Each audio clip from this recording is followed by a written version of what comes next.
Hello, and thank you so much for attending my PowerPoint presentation on every type of player in Rainbow Six Siege. Siege is supposed to be a tactical shooter, but half your matches are decided by the absolute weirdos on your team. You're going to deal with these tragic types of people in every single lobby, and you need to know how to handle them. So in today's video, we're going to go over every type of player in Siege. I'll explain who they are, how they play, and what makes them tick. There is a highly calculated science to throwing away a round in the first 3 seconds. This archetype risks the entire defensive setup by ignoring their walls, ignoring their utility, and staring through a microscopic punch hole instead.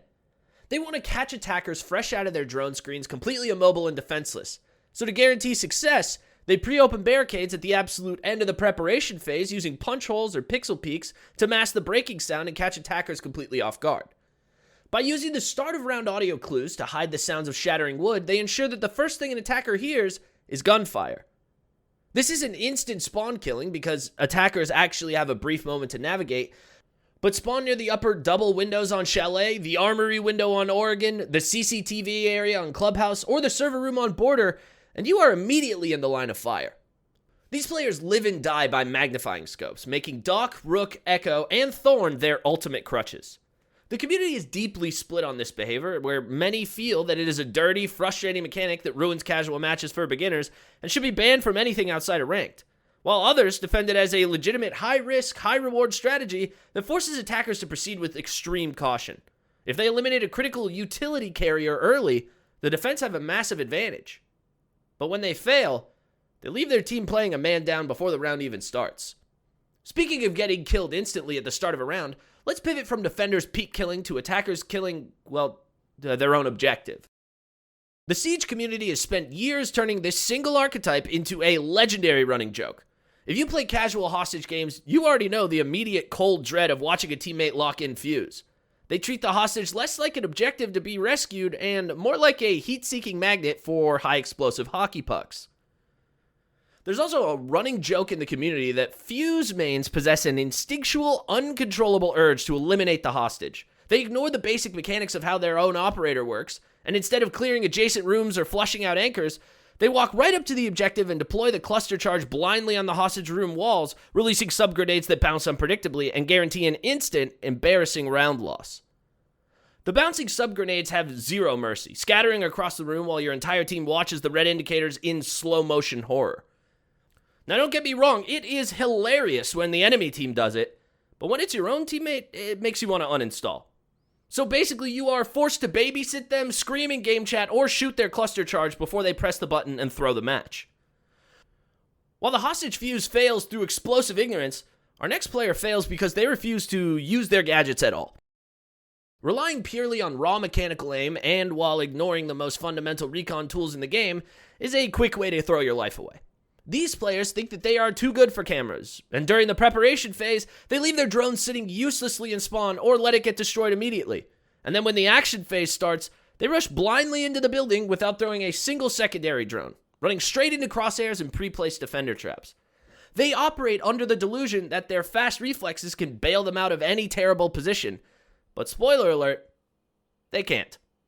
Teammates find this archetype incredibly frustrating, because they're wasting vital scouting resources that the whole squad could use to establish map control, and their rapid, uninformed deaths leave the team playing at an immediate disadvantage without providing any useful camera intel. If you want to make sure you never miss another video, make sure to hit that subscribe button. Now back to the video. Most console players use standard controllers, but some use pro controllers, and then there's the player who uses an adapter to gain a massive hardware advantage. They're using a physical XIM adapter on console to trick the system into letting them use a mouse and keyboard against controller players. This setup bypasses console restrictions, giving them the superior precision, speed, and accuracy of a mouse, while playing in lobbies where everyone else is limited to standard gamepads. The player base holds highly negative feelings towards this group, with community members widely asserting that Zim players completely ruin the competitive integrity of the game. They try to hide their setup, but their jittery, hyper-fast aiming movements on the kill cam always give them away. And trying to win a standard gunfight against someone who has a hardware-level advantage is incredibly frustrating, making matches against them feel completely unfair. And honestly, it's a massive headache for anyone trying to play the game normally. While Zim users ruin the game from the outside, our next archetype ruins the match from the inside of your own objective room. Castle is a 2-speed, 2-health flex operator whose bulletproof panels are designed to choke map control. But in the hands of this player, they become a prison that locks their own team out. The community frequently criticizes Castle mains, perceiving them as a massive liability who can cause their team to lose winnable rounds because of how they place their barricades.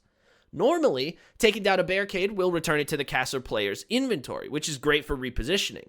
But when teammates get desperate and use an impact grenade to blow it open, that utility is destroyed permanently. They essentially do the attacker's job for them by cutting off the team's rotation lines. So if you're a roamer trying to sprint back to site to stop a plant, there is nothing worse than running face first into a bulletproof barricade while the timer ticks down because this player decided to seal off every door to the objective, completely blocking the active roamers from returning to stop the diffuser plant. I've been in this position so many times, and it is always a tragedy.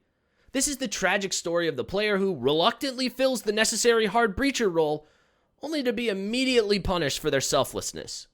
You fill the role because the team needs a thermite, but instead of being rewarded for your teamwork, you get picked off by a spawn peeker immediately in the action phase, rendering your critical thermite charges completely useless before touching a single reinforced wall. Because hard breachers are the high-value targets that defenders actively watch for, these players are frequently targeted first by aggressive spawn peekers and run-out defenders. Losing a hard breacher early severely cripples the attacking team's ability to safely enter the site, forcing them into dangerous, narrow choke points where defenders are waiting to mow them down. The player base deeply sympathizes with the tragedy of this role. While teammates recognize the absolute necessity of picking hard breachers, they frequently lament how often these players find themselves caught in early spawn peaks, rendering their vital utility completely useless before the main assault even begins. Once the hard breacher dies early and the round falls apart, this next archetype rises from the grave to tell you exactly how you're messing up. The absolute worst person to have in your ear during a high-stress, late-round situation is the teammate who died 30 seconds ago. And rather than utilizing the spectator camera to provide clean, concise callouts, this player decides to micromanage and aggressively direct your every move over voice chat. The player base holds highly negative feelings towards this group, finding their behavior incredibly toxic and irritating. It completely ruins your concentration when you need it most.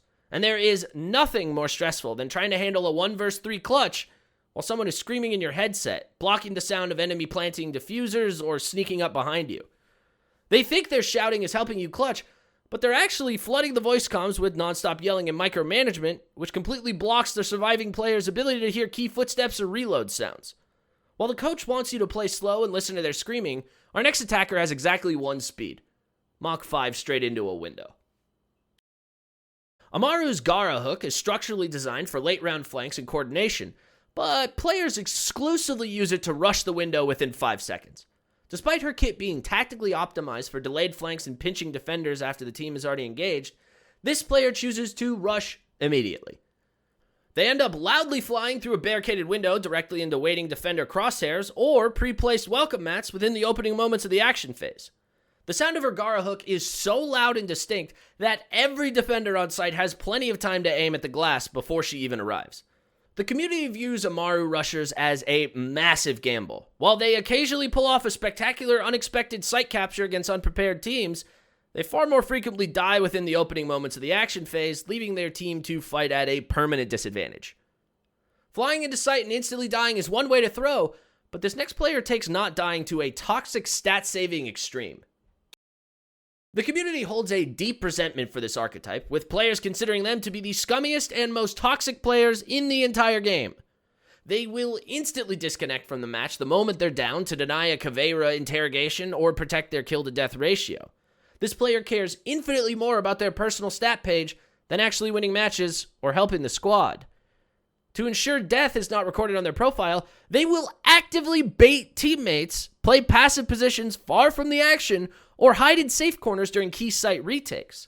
They refuse to use their utility to communicate with the team because they are terrified of dying. They would rather let the timer run out and lose the round than take a risky fight that might lower their stats. So playing with them is incredibly frustrating because you're essentially playing a teammate short, and you get absolutely no support from them. If you thought saving your KD by quitting was bad, the final archetype saves theirs by pretending the objective doesn't even exist. While normal roamers waste the attacker's time and pull back to site, this player sets up a tent in the furthest possible room and refuses to budge. They focus entirely on staying completely invisible to the enemy team, hard roaming across the far corners of the map rather than staying near the objective site to assist with site setup. While the tactical goal of roaming is to delay the attacker's approach and keep them off balance, this player takes it to a selfish extreme. They frequently ignore active site breaches, refuse to fall back when teammates are dying on the objective, and focus entirely on hunting for personal kills or executing high-risk external runouts rather than playing to win the round. Players feel extremely frustrated by dedicated roamers who offer zero utility to their defense. And when the round is lost, they'll check the scoreboard and blame everyone else, completely ignoring the fact that they left their anchors to defend against a full-scale offensive rush completely alone, all while holding a passive pixel peek on the opposite side of the map and complaining that the anchors couldn't hold! Ooh, yeah, I got a little hot there. Well, anyways, thanks for watching and don't forget to subscribe.